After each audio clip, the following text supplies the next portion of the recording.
Salut à tous, on se retrouve cette fois-ci dans une petite vidéo Neo Geo hardware. On va parler Unibios, parce que pour moi c'est vraiment un truc qui est totalement indispensable pour tout possesseur de Neo Geo. Donc je vais vous expliquer un petit peu ce que c'est et puis à quoi ça sert. Alors, ce qu'il faut savoir, c'est que toutes les consoles Neo Geo, quelles que soient les régions, elles sont strictement identiques au niveau du coup, des connexions, etc. Ce qui va changer, ça va être la carte mère. Alors, du coup, il y a certaines révisions de carte mère. Alors, le mieux, c'est soit de défaire la coque pour regarder, soit ici, des fois, on arrive à la voir. Soit le troisième truc, c'est qu'avec le serial qu'on a ici, on peut déterminer la révision de la carte mère, mais surtout, ce qui est important, ça va être la version du BIOS. Les cartes mères, c'est également important parce que suivant les révisions, on a des signaux vidéo plus ou moins propres en RGB, etc. Mais ce qui est important, c'est le BIOS. Il y a deux types de BIOS. Il y a le BIOS japonais et le BIOS US. Donc c'est la console qui va déterminer quelle est la langue du jeu qui va s'afficher à l'écran. Vous pouvez prendre n'importe quel jeu, qu'il soit japonais ou US, le mettre dans une console japonaise, il s'affichera en japonais. Et inversement, si vous avez une console américaine, tous les jeux s'afficheront en américain. Il y a pas mal de jeux qui sont censurés en version américaine. Donc c'est pour ça que l'Unibios va être plutôt intéressant, parce qu'il va permettre notamment de switcher de région. Alors, comment ça se matérialise? Alors, j'ai pas démonté les consoles parce que c'est un peu chiant. Faut enlever les caoutchoucs là, et puis après, il faut recoller les trucs. Donc là, on va avoir deux types de révision de carte mère. Et ce qui va nous intéresser, c'est ici. Voilà, je pense que déjà celle-là elle est un peu bitouillée. Ici, là, on a le BIOS. Donc c'est lui qui va déterminer la région de la console. Donc l'Unibios, c'est la même puce que ça, qui va venir remplacer le BIOS. Donc il y a plusieurs solutions. Soit on dessoude le BIOS et puis la plupart du temps on soude un support comme ça, après on peut reclipser soit le BIOS original, soit l'Unibios.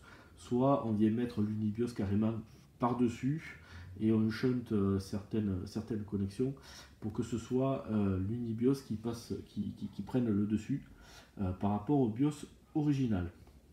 Et il y a aussi des modes donc dans cette configuration là où on peut switcher du BIOS original de la console à l'Unibios. Donc on va voir maintenant ce que ça apporte et comment on peut s'en servir. Allez, donc on démarre la console. On voit que là j'ai une version d'Unibios 3.2 alors qui date un peu. Maintenant on a la 4.0. C'est Razula qui a développé ce truc là. Donc ce qui va nous intéresser dans un premier temps, c'est la partie région setup.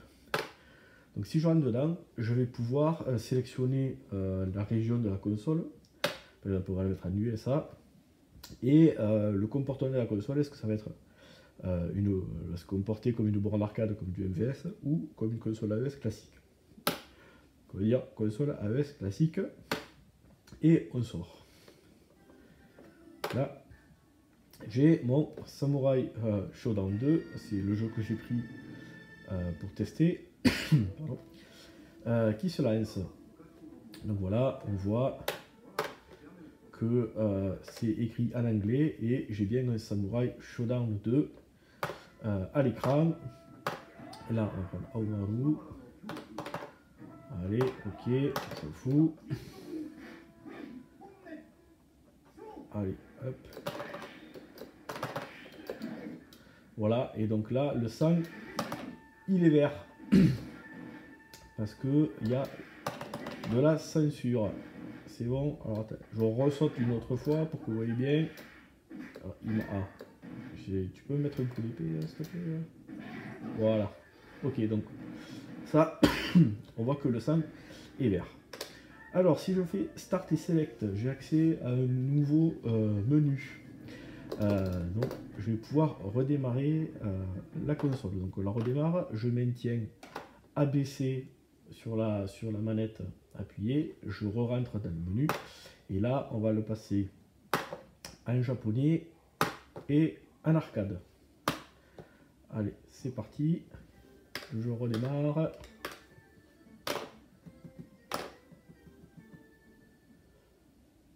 Allez, allez. Voilà. Donc ça, c'est quelque chose qu'on n'avait pas avant. Ok. Donc là, vous voyez, par rapport à avant, où j'avais 4 crédits pour le player 1 et 4 crédits pour le player 2, maintenant j'ai crédit 0. Donc ça, c'est parce que je suis en mode arcade. Il faut que j'appuie sur Select pour mettre des pièces. Deuxième changement, on n'a plus Samurai Shodown, mais là on a Samurai Spirit. Vous voyez que la langue, elle est basculée en japonais. Donc là, ça parle japonais. Et du coup, le gros avantage, c'est que on va plus du tout avoir la censure. Et donc, voilà, le sang, il est bien rouge. Et hop, ok, voilà, on voit bien que le sang, il est rouge. Alors, il y a certains jeux où on pouvait les basculer en mode US et après avoir la censure qu'on pouvait désactiver. Et donc, mais c'est pas tous les jeux. On a par exemple les King of Fighters où il y a des animations de mail, des animations mammaires qui sont beaucoup moins prononcées en version US qu'en version Japon. Donc ça c'est le premier truc, on peut basculer la région et on peut passer d'une console AES à une version MVS avec la possibilité de mettre des crédits avec le bouton Select. Si jamais on passe en mode MVS, on n'a plus le choix de la difficulté easy, normal, etc. On est en mode MVS. Deuxième utilisation de l'Unibios, ça va être la cheat database. Donc là, pour chaque jeu, on va avoir un certain nombre de cheat codes, comme les actions replay, etc. Donc là, par exemple, pour Samurai Shodown, je vais pouvoir activer le temps infini pour les rounds. Je vais pouvoir activer le sang rouge. Donc ça, c'est pour les gens qui sont en version US, qui veulent conserver la langue US dans le jeu. On va pouvoir quand même activer le sang rouge. Et puis, on va avoir d'autres trucs. Donc, énergie infinie, donc là en fait la barre elle bouge pas, et on va aussi avoir la possibilité dans certains jeux de jouer avec les boss. Donc là en fait pour le faire fonctionner, hop, on va se faire un petit reboot du système. On va attendre que ça démarre. Voilà, je vais rentrer dans la suite database et je vais dire que je veux jouer en tant que Mizuki. Voilà. Hop, je vais mettre des sous, start, voilà, donc là en fait je vais sélectionner normalement n'importe quel personnage, et vous voyez, donc là je joue ce perso là, Mizuki, qui n'est pas, voilà, accessible. Donc là, par exemple, j'ai le sang vert. Hop, je peux rentrer et dire que je veux du sang rouge. Et là, normalement, voilà, le sang est bien rouge. Hop. Allez, on va passer à un autre jeu. Alors, on passe cette fois-ci à un petit jeu de shoot, à Ghost Pilot. Donc voilà, hop, le jeu démarre. Hop, on s'en fout, on choisit les bombes. Allez, décollage. C'est parti. Donc là, boum, la bombe.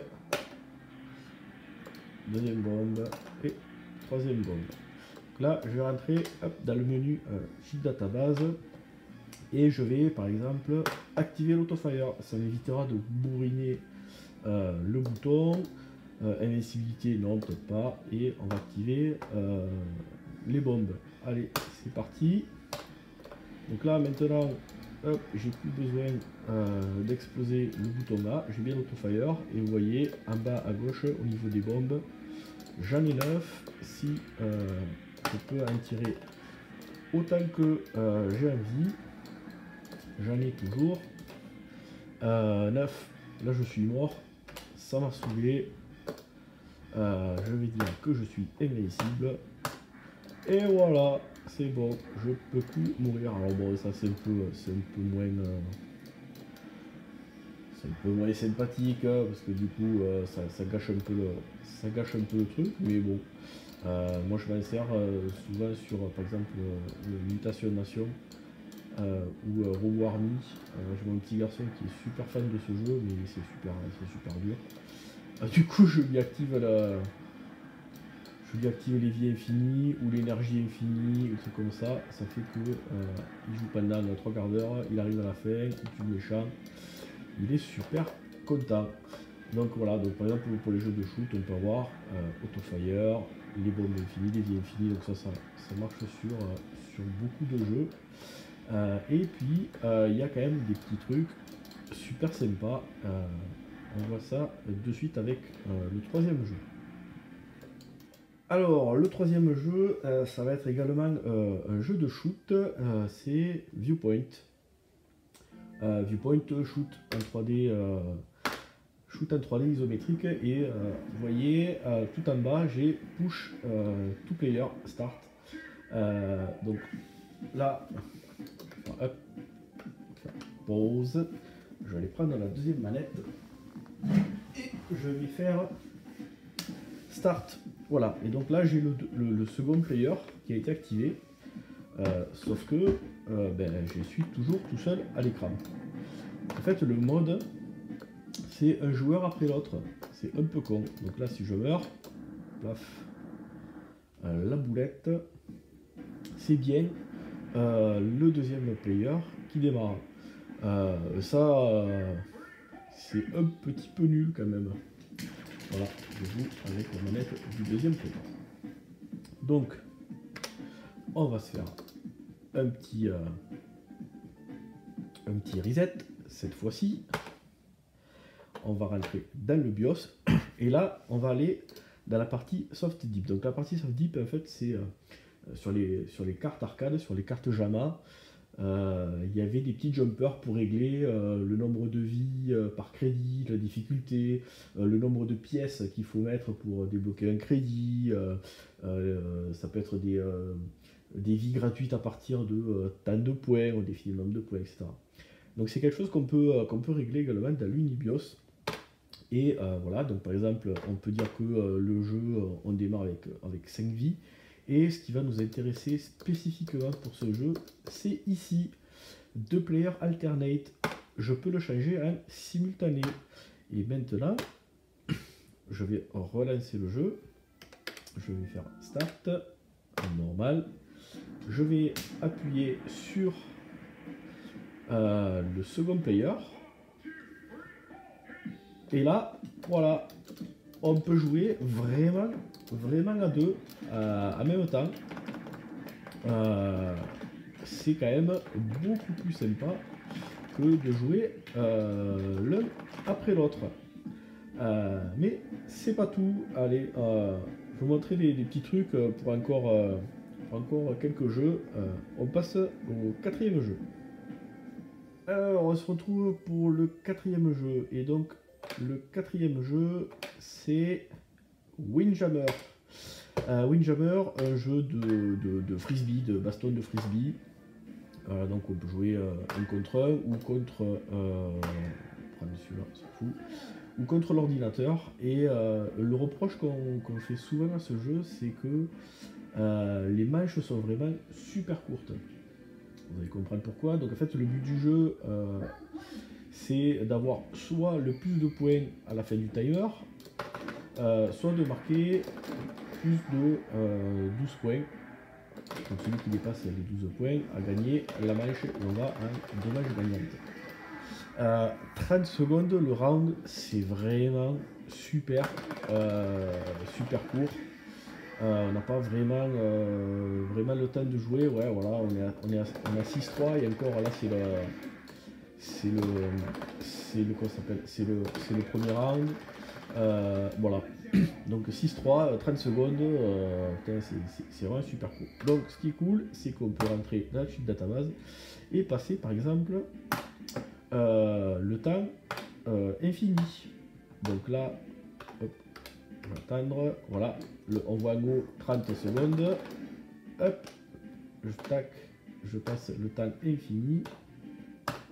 Et voilà, maintenant le temps il est à 99, donc ça va être celui qui va réellement faire les points suffisants pour remporter la manche.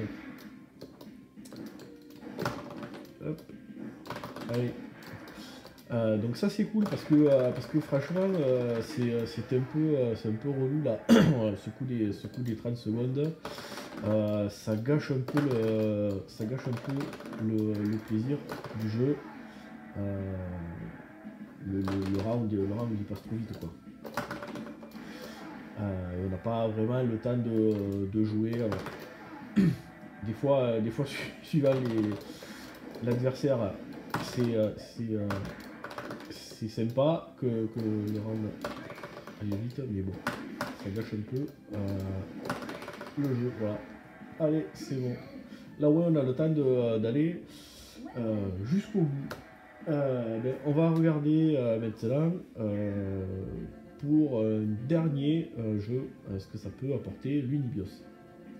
Allez, dernier jeu de la série, ça va être King of Fighter 95.